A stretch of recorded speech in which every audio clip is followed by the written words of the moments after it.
پرندوں کی چہچہاٹ سنائی دیتی ہے۔ آج میانی کا یہ میدان جو بظاہر کسی جنت ارضی سے کم نظر نہیں آتا، ماضی میں ایک گھنا جنگل تھا جسے دریائے سندھ کے زرخیز پانی نے صدیوں سے سینچا۔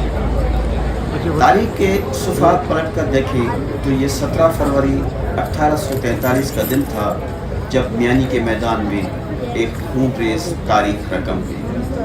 انگریزوں کے لیے سندھ کا زرخیز علاقہ اور اس کے وسائل سونے کا انڈا دینے والی مرغی سے کم نہ تھے، جسے وہ ہر قیمت پر حاصل کرنا چاہتے تھے۔ اس کے علاوہ سندھ کا جغرافیہ انہیں کندھار کا زمین راستہ بھی فراہم کر سکتا تھا، اور وہ دریائے سندھ کے ذریعے بھاری ساز و سامان اور اسلحے کی ترسیل کا کام انتہائی آسانی سے کر سکتے تھے۔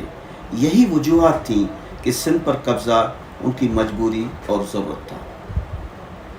انگریز فوج اور تالپوروں کی اس جنگ میں مارے جانے والے برطانوی سپاہیوں کی یادگار تو اب بھی اس جنگل میں ایک مینار کی صورت میں موجود ہے، جس میں یہاں ہلاک ہونے والوں کے نام کندہ ہیں، مگر سندھ کے جن ہزاروں سپوتوں نے اس میدان میں اپنی جانیں دیں، ان کے لیے کسی مٹی یا اینٹ سے بنی یادگار کی ضرورت ہی نہیں محسوس کی گئی ہے۔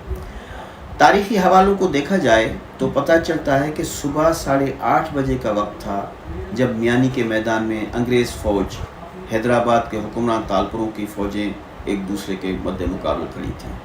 تالپوروں کی فوج 10,000 افراد پر مشتمل تھی، جبکہ دوسری جانب انگریزی فوج چند ہزار سے زیادہ نہیں تھے۔ عددی لحاظ سے کوئی مقابلہ نہیں تھا، اور تالپوروں کی فوج اپنی دھرتی کی حفاظت کے لیے سربکف تھی۔ تاہم یہ کوئی تربیت یافتہ فوج نہیں تھی، بلکہ اس میں عام لوگ شامل تھے۔ دوسری جانب انگریزی فوج تعداد میں کم، مگر وہ تربیت یافتہ اور پیشہ ور فوجی تھے۔ اس روز میانی کا یہ میدان گھنٹوں تک 20,000 سواروں کے گھوڑوں کی ہنہناہٹ اور تلواروں کی گھنگھرٹ سے گونجتا رہا۔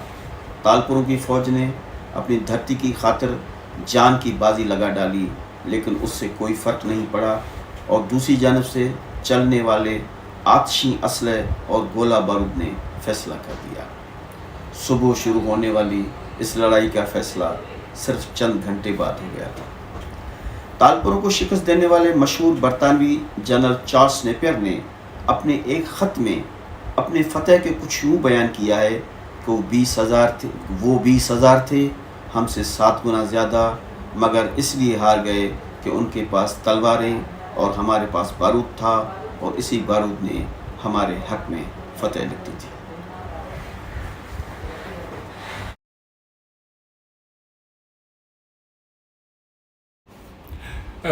تھینک یو ویری مچ وزیر صاحب، یہ جو آپ نے مجھے ہسٹری میں سے کچھ چیدہ چیزیں آپ نے بتائیں، جو بلکہ کہیں گے کہ ہم ڈیپتھ میں نہیں، ایک اوور ویو آپ نے بتایا، تو وزیر صاحب میں معذرت چاہتا ہوں کہ آپ کو دوبارہ زحمت دوں گا۔ میرا تجسس بڑھ گیا ہے، تجسس یہ بڑھ گیا ہے کہ برٹین حکومت کے لیے تو نیپیئر از دا ہیرو، اور اس کا میں نے جس طرح عرض کیا کہ ان کا اسٹیچو وہاں پہ بھی، تو کیا میرے ہیرو جو ہوش محمد چیدی ہیں، جس کو ہوشو چیدی کہتے ہیں، تو ان کی کوئی یاد، کوئی ان کی کہیں پہ اس طرح کا اسٹیچو، مجسمہ یا یاد کرنے کا کوئی ہم سندھی لوگوں نے یا سندھ والوں نے یا پاکستان والوں نے کیا ہے؟ کیونکہ میں نے یہ سنا ہے کہ وہ شاید ایز اے سپر سالار لڑا تھا۔ اور دوسرا یہ بھی میں جاننا چاہوں گا آپ سے، تاکہ میں اس میں آپ کے وائس کو وہ ریکارڈ کر کے اپلوڈ کر سکوں، کہ اس زمانے میں کس میر یا ٹالپور کی حکومت تھی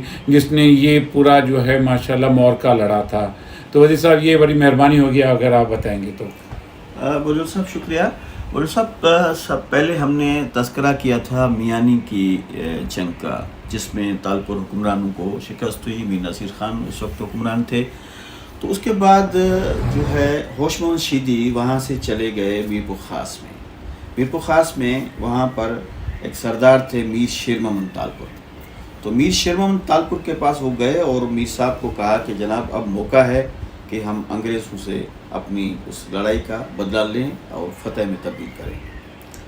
تو اس کے بعد انہوں نے 24 مارچ 1843 کو ایک اور مختصر معرکہ میرپور خاص کے سردار میر شیر محمد اور انگریزوں کے مابین دبی کے میدان میں ہوا، جس کو دبی کی جنگ کہتے ہیں، دبی کی جنگ. تو دبی میں سر اس وقت بھی جو ہے وہ ایک ٹام بنا ہوا، مقبرہ بنایا ہوا ہے ہوش محمد شیدی کا. یہ میں آپ کے گوش گزار کروں.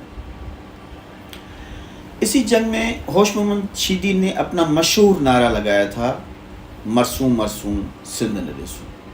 ہوش محمد، ہوشو جسے کہا جاتا ہے، اس کا تعلق شیدی قوم سے تھا. یہ قوم کئی صدیوں سے سندھ میں آباد ہے. اس وقت بھی حیدرآباد کے قریب ایک شیدی گاؤں ہے جہاں پر ہوشو کے خاندان کے لوگ بستے ہیں، جو سندھ کے لیے جان دینے پر ہر وقت تیار رہتے ہیں. تاریخ میں ہوشو کے بارے میں متضاد باتیں سامنے آتی ہیں، مگر زیادہ تر کا اتفاق اسی پر ہے کہ ہوشو میر فتح علی تالپور کے گھر میں ہی پیدا ہوئے تھے، کیونکہ ان کی والدہ میر صاحب کے گھر میں کی کرتا دھرتا تھی. ہوش محمد کی پرورش بھی تالپوروں کے گھر میں ہوئی. بڑے ہونے پر انہیں فوج میں بھرتی کیا گیا. ان کی کارکردگی اتنی اچھی تھی کہ جلد ہی ایک پلاٹون کے انچارج بنا دیے گئے. بعد ازاں اپنی بہادری کے باعث جنرل کے عہدے تک پہنچ گئے. دوابے کی جنگ میں ہوشو بہت بہادری اور بے خوفی سے لڑتے رہے اور کئی انگریز فوجی ڈھیر کر دیے. کم تعداد ہونے کے باوجود ہوش محمد اور ان کے ساتھیوں نے ہتھیار نہیں ڈالے اور لڑتے لڑتے شہید ہو گئے. اسی جنگ کے دوران میروں کے بارود خانے کو بھی آگ لگا دی گئی تھی. میروں کی سادہ لوئی کا سر اندازہ لگائیں کہ اس بات سے لگایا جا سکتا کہ ان کے بارود خانے کے نگرانوں میں ایک انگریز بھی تھا. اس جنگ میں بھی میر شیر محمد کو شکست ہوئی اور وہ پنجاب کی جانب چلے گئے. لیکن کانکوسٹ آف سندھ کے مصنف ولیم نیپیر لکھتے ہیں کہ ہوش محمد شیدی جس بہادری سے لڑ رہے تھے وہ قابل تعریف تھا. وہ نہ صرف نعرے لگا کر لڑنے والوں کو جوش دلا رہے تھے، بلکہ وہ لوگوں کو اکٹھا کر کے بھی لا رہے تھے. ہوش محمد اور ان کے ساتھیوں کی بہادری کو دیکھتے ہوئے مورخین کا خیال ہے کہ اگر انگریز سازش سے بارود خانے کو آگ نہ لگاتے تو شاید تاریخ مختلف ہوتی. تھینک یو ویری مچ وزیر صاحب. یہ آپ نے سرسری ہسٹری ہوش محمد شیدی کے بارے میں بتایا. میں اپنے ویورز کو ریکویسٹ کروں گا اور سندھ کے میں اسپیشلی حیدرآباد کی ان کو کہ ہوش محمد شیدی کا کوئی نہ کوئی میموریل یادگار سندھ میوزیم ہو یا کوئی ایسی پرومیننٹ جگہ ہو، حیدرآباد کی انٹری کی پلیس ہو تو وہاں بننا چاہیے. میں آؤں گا تو میں آپ کو ریکویسٹ کروں گا کہ ایک دن ہم چلیں ہوش محمد شیدی کی قبر پہ، اس کو ٹریبیوٹ بھی پے کریں اور اس کے اوپر ہسٹری کے اوپر ایک ویڈیو بھی بنائیں. تو تھینک یو ویری مچ وزیر صاحب فرام دا لنڈن، اور انشاءاللہ جلد ملاقات ہوگی.